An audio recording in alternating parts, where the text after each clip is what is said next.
Hello दोस्तों, नमस्कार। स्वागत करता हूँ स्टूडेंट जॉन्स 2026 पर।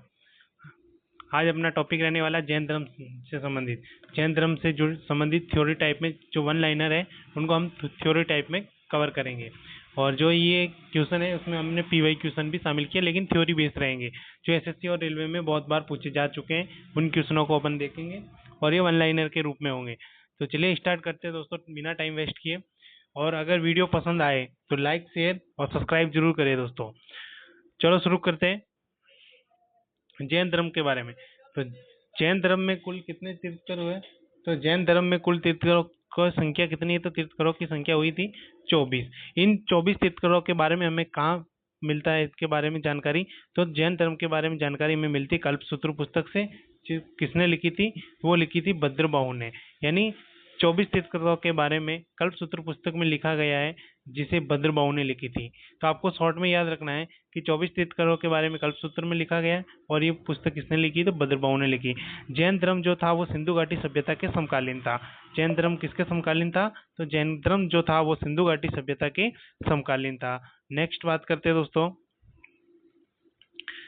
जैन धर्म में जो तीर्थंकर हुए थे, टोटल 24 तीर्थंकर हुए थे। कितने हुए थे तीर्थंकर?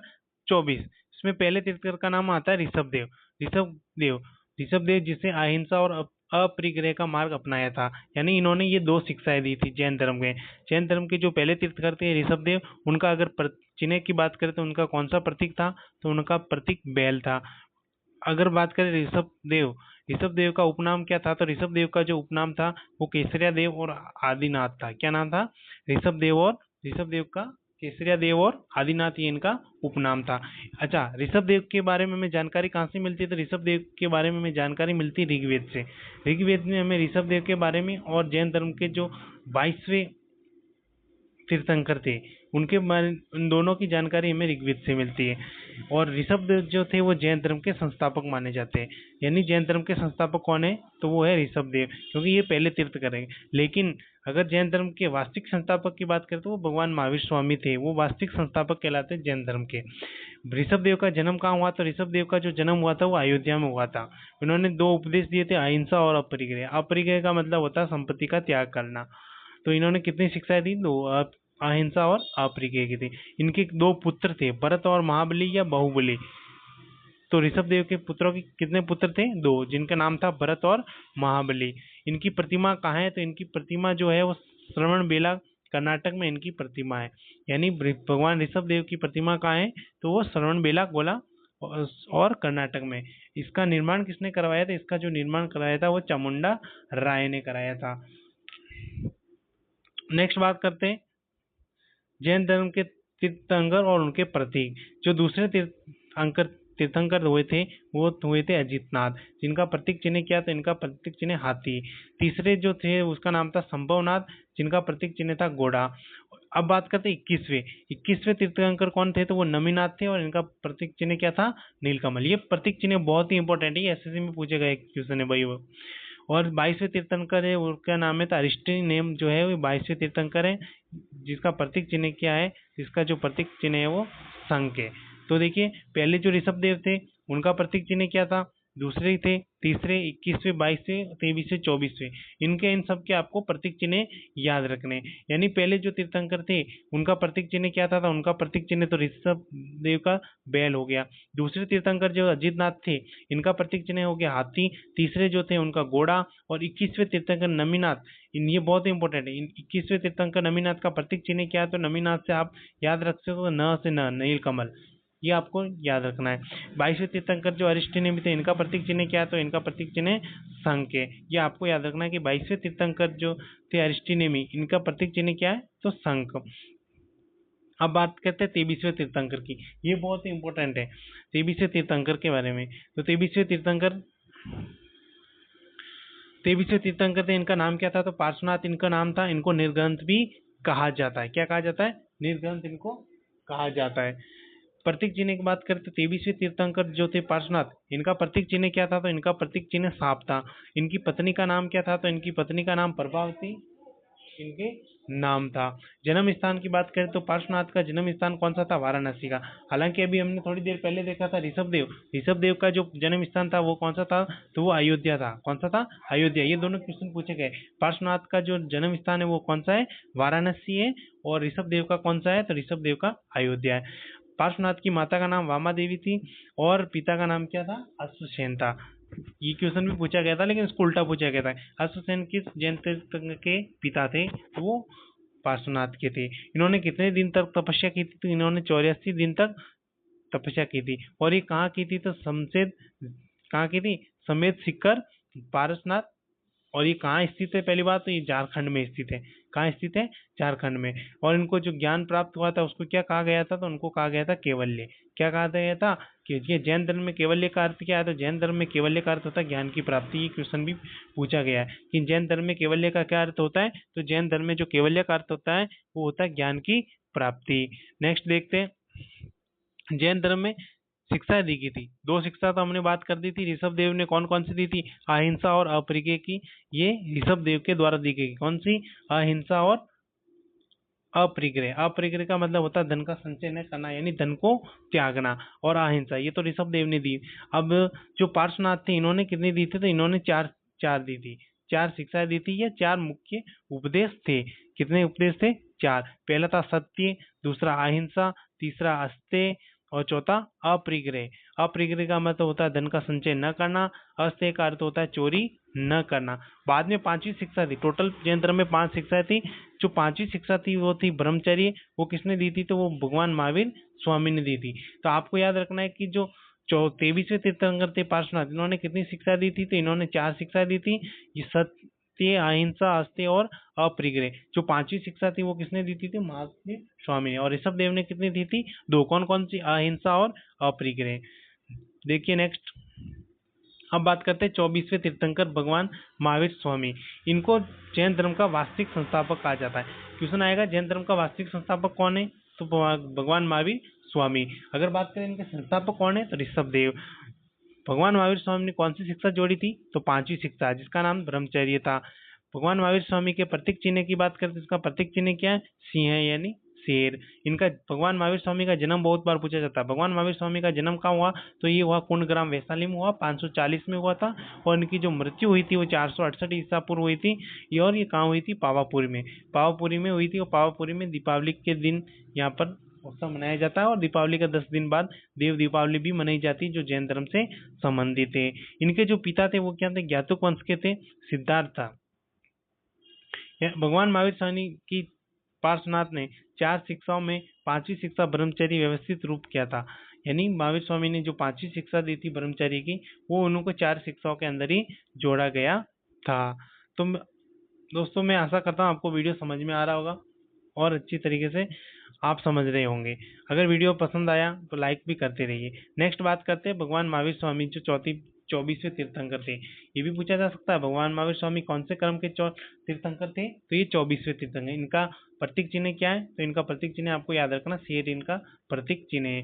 भगवान महावीर स्वामी की जो माता थी, माता का क्या नाम था? तो माता का नाम था त्रिशला। क्या था? त्रिशला, जो लिच्छवी वंश के चेटक की बहन थी। ये बहुत ही इंपॉर्टेंट है। भगवान महावीर स्वामी की जो माता थी त्रिशला थी, जो लिच्छवी वंश के चेटक की बहन थी। अगर बात करें भगवान महावीर स्वामी के बचपन का क्या नाम था? तो भगवान महावीर स्वामी के जो बचपन का नाम था वो था वर्धमान। पत्नी की बात करें तो भगवान महावीर स्वामी की पत्नी का क्या नाम था? पत्नी का नाम यशोदा था।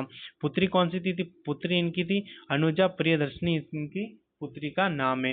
जिनका विवाह किससे हुआ था? इनका जो विवाह हुआ था इसकी पुत्री का, वो हुआ था जमाली से। जमाली यानी इनका दामाद हो गया। और जमाली ही इनका प्रथम शिष्य था। भगवान महावीर स्वामी का प्रथम शिष्य कौन सा था? तो भगवान महावीर स्वामी का जो प्रथम शिष्य था वो जमाली था। और जमाली को ही भगवान महावीर स्वामी ने अपना पहला उपदेश दिया था। और पहला उपदेश ये कहाँ दिया गया था? तो पहला उपदेश ये राजगृह में दिया गया था, विपुंचला पर्वत पर दिया गया था। आपको बताना विपुंचला पर्वत कहाँ पर है।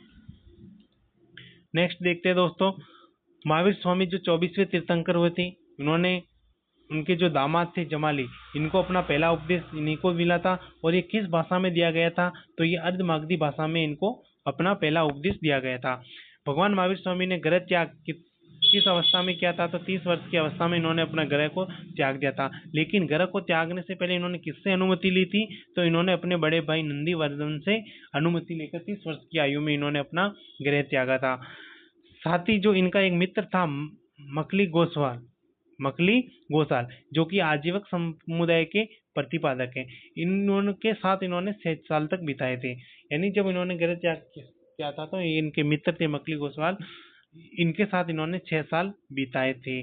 जो कि किसके संस्थापक है, तो आजीवक समुदाय के संस्थापक है। कौन? मकली गोसाल। नेक्स्ट बात करते हैं दोस्तों, भगवान महावीर स्वामी की तपस्या थी वो टोटल कितने वर्ष की थी? 12 वर्ष की थी। कितने वर्ष की थी दोस्तों? 12 वर्ष की।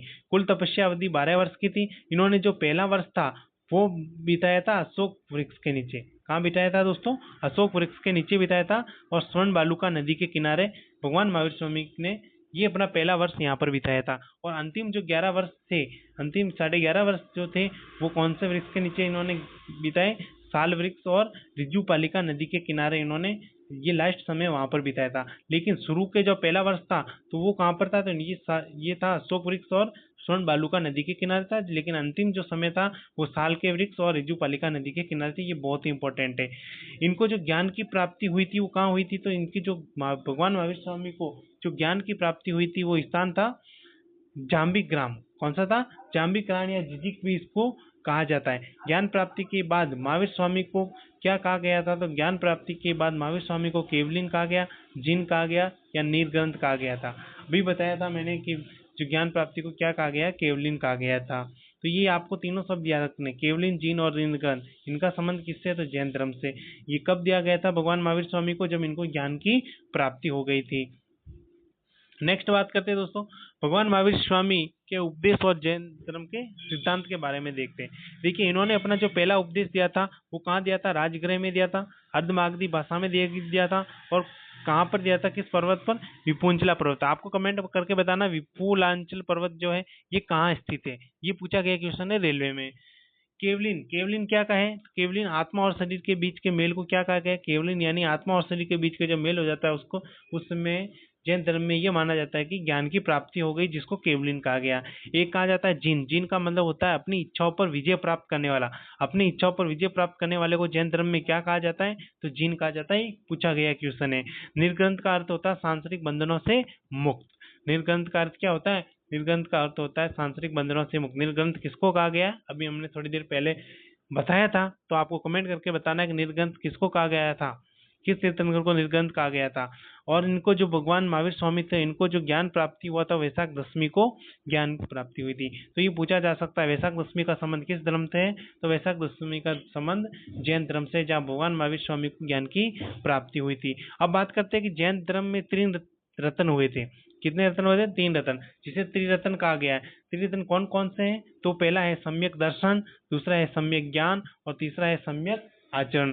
सम्यक का अर्थ यहाँ पर क्या बताया गया? तो सम्यक का अर्थ यहाँ पर बताया गया सही। यानी सम्यक दर्शन का मतलब होता है सही दृष्टिकोण, सम्यक ज्ञान का अर्थ होता है सही ज्ञान, और सम्यक आचरण का मतलब होता है सही आचरण। यानी जैन धर्म के कितने रत्न है? तो 3 रत्न है। याद रखना दोस्तों, बौद्ध धर्म में भी त्रिरत्न है, वो भी आपको याद रखना है। और जैन धर्म के भी त्रिरत्न है। अगर बौद्ध धर्म की क्लास नहीं देखी तो आप पीछे जाके अपनी बौद्ध धर्म की क्लास देखकर वहां से भी कुछ क्वेश्चन कंप्लीट कर सकते हो। आपको कमेंट करके बताना कि जैन धर्म के त्रिरत्न कौन कौन से थे। नेक्स्ट बात करते हैं दोस्तों, अब इनकी समिति, जो बौद्ध धर्म था, बौद्ध धर्म की जैसे जिस तरीके से बौद्ध धर्म में संगीतियां हुई थी 4, उसी प्रकार से जैन समिति भी हुई थी। जैन समिति की संख्या कितनी है?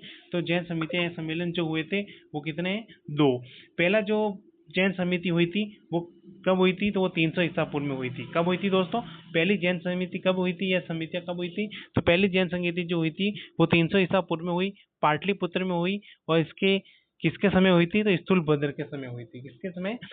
हालांकि याद रखना, पहली जो जैन संगीति थी वो चंद्रगुप्त मौर्य के समय हुई थी। किसके समय हुई थी? चंद्रगुप्त मौर्य के समय पहली जैन संगीति हुई थी, जिसके अध्यक्ष कौन थे? स्थूलभद्र थे। सेकंड जो बौद्ध जैन संगीति हुई थी वो 512 ईस्वी में हुई थी, वल्लभी गुजरात में हुई थी। ये बहुत ही इंपॉर्टेंट क्वेश्चन है, ये कई बार पूछा गया है कि जो सेकंड जैन संगीति है वो कहाँ हुई? तो वल्लभी गुजरात में हुई है। और इसके अध्यक्ष कौन थे? तो देवर्षि समाश्रम इसके अध्यक्ष थे। ये बहुत ही इंपॉर्टेंट, इनका वर्ष भी याद रखना है, स्थान याद रखना है और इसके अध्यक्ष तीनों आपको याद रखने हैं। बात करते हैं जैन धर्म में कसाय। कसाय का अर्थ क्या बताया गया? तो कसाय का अर्थ होता है दुख। क्या होता है दोस्तों कसाय का अर्थ?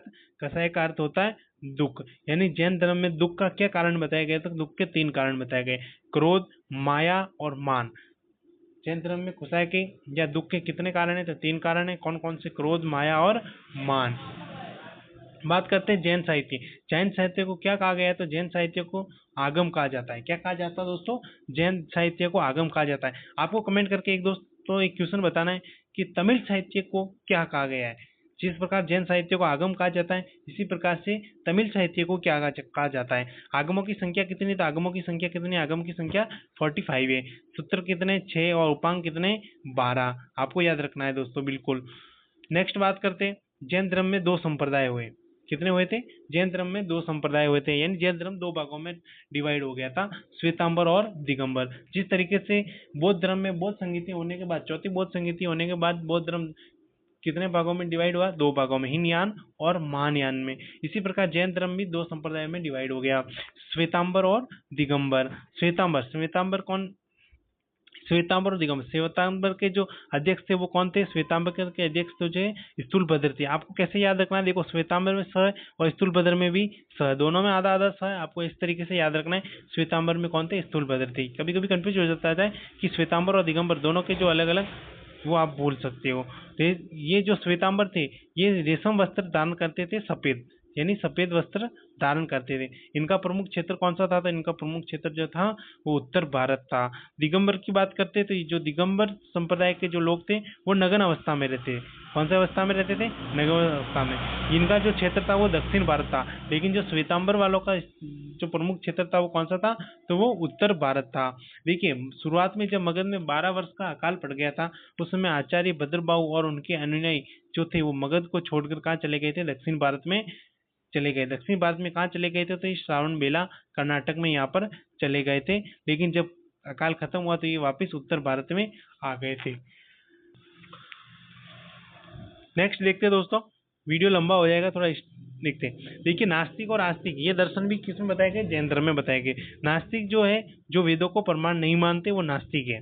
जो वेदों को प्रमाण नहीं मानते वो क्या है? नास्तिक है। जैसे आजीवक संप्रदाय, बौद्ध धर्म, जैन धर्म, ये क्या है? ये वेदों को प्रमाण नहीं मानते, तो इनको क्या बताया गया? नास्तिक बताया गया। अभी हमने बात की थी आजीवक संप्रदाय की। आजीवक संप्रदाय है, इनके प्रतिपादक कौन है ये आपको बताना। अभी हमने थोड़ी देर पहले ही इनकी चर्चा की थी। और जो आस्तिक बताए गए थे, आस्तिक किसे कहते हैं? जो वेदों को प्रमाण मानते, वो इनको आस्तिक कहा गया है। और इसका उदाहरण हमें सनातन धर्म मिलता है।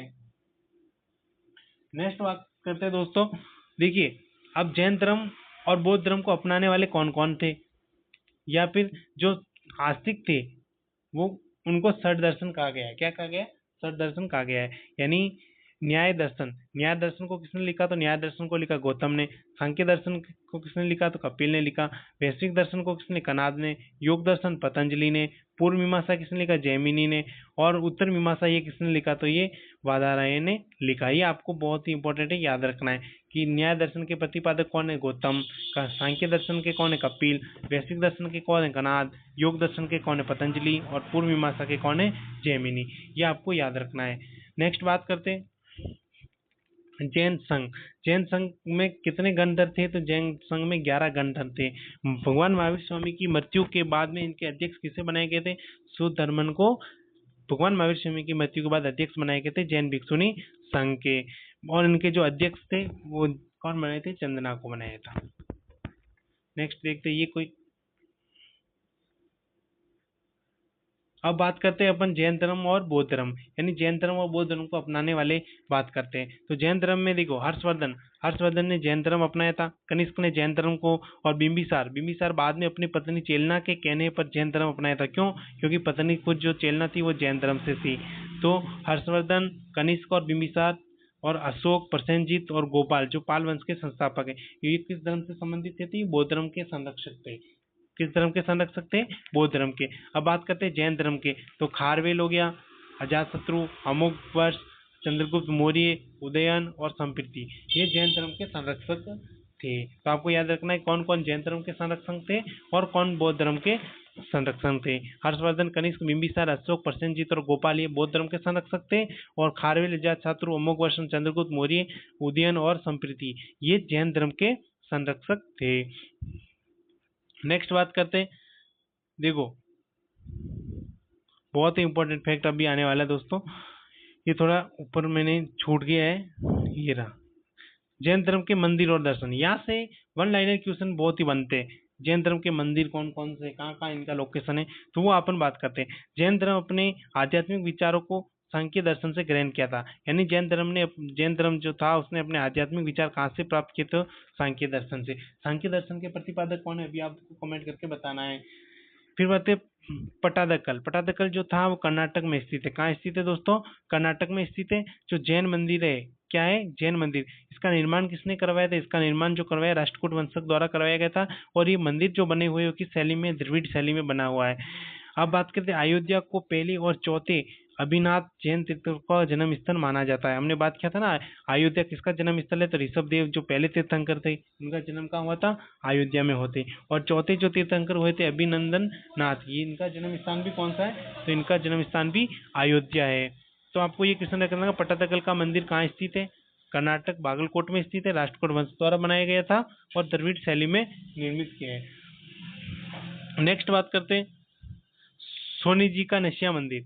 सोनी जी का जो नशिया मंदिर है जिसको लाल मंदिर भी कहा जाता है, और ये कहाँ स्थित है, तो सोनी जी का नशिया मंदिर ये कहाँ स्थित है, अजमेर शहर में स्थित है।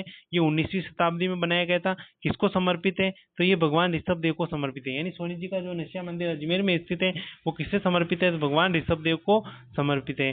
अब बात करते हैं जल मंदिर। जल मंदिर ये एक जैन मंदिर है, ये कहाँ पर स्थित है, पावापुरी बिहार में स्थित है। इसका निर्माण किसने कराया, तो इसका निर्माण जो कराया था भगवान स्वामी महावीर के भाई राजा नंदी वर्मन ने जल मंदिर का निर्माण कराया था, जो कि एक पावापुरी शहर में स्थित है। तीर्थंकर क्या होता है, तो तीर्थंकर का जो अर्थ होता है वो होता है धर्म का रक्षक। क्या होता है, धर्म का रक्षक होता है। और आध्यात्मिक शिक्षक, जो मोक्ष या मुक्ति का मार्ग बताता है उसे तीर्थंकर कहा गया है जैन धर्म में। जैन धर्म में तीर्थंकर किसे कहा गया है, जो धर्म का रक्षक हो, आध्यात्मिक शिक्षक हो और जो मोक्ष या मुक्ति का मार्ग बताता है उसे क्या कहा गया है, तीर्थंकर कहा गया है।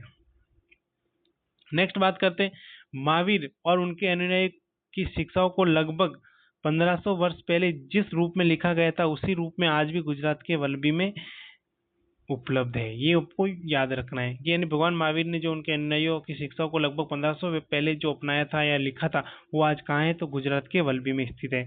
अब याद रखना, देखो मोस्ट इंपॉर्टेंट क्वेश्चन, पालीताना मंदिर कहाँ स्थित है, तो पालीताना मंदिर ये कहाँ स्थित है दोस्तों, तो पालीताना मंदिर जो है ये गुजरात के भावनगर में स्थित है। और किस स्थान पर, शत्रुंजय पहाड़ी में स्थान है। ये क्वेश्चन पूछा गया है, शत्रुंजय पहाड़िया कहाँ स्थित है, तो शत्रुंजय पहाड़िया गुजरात में स्थित है, जहाँ पर पालीताना मंदिर बना हुआ है। इसका निर्माण कब हुआ था, इसका निर्माण 11वीं शताब्दी में हुआ था। और इसको ये किसको समर्पित है, तो ये भगवान ऋषभ देव को समर्पित है।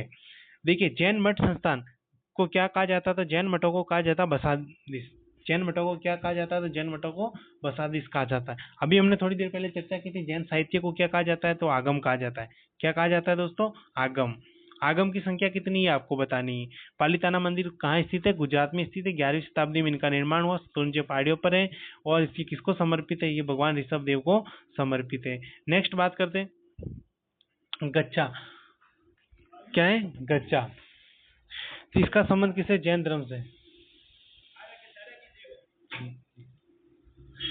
गच्छा इसका संबंध किससे, तो इसका संबंध किससे, गच्छा का संबंध किससे, जैन धर्म से। ये एसएससी में पूछा किस संबंध है, गच्छा का संबंध किस धर्म से, तो जैन धर्म से। इसका अर्थ होता है समूह के साथ यात्रा करना है। क्या होता है इसका अर्थ, समूह के साथ यात्रा करना। तो ये रहा आपके जैन धर्म से संबंधित जो महत्वपूर्ण फैक्ट थे। तो दोस्तों अगर क्लास अच्छी लगी हो तो लाइक शेयर जरूर करें।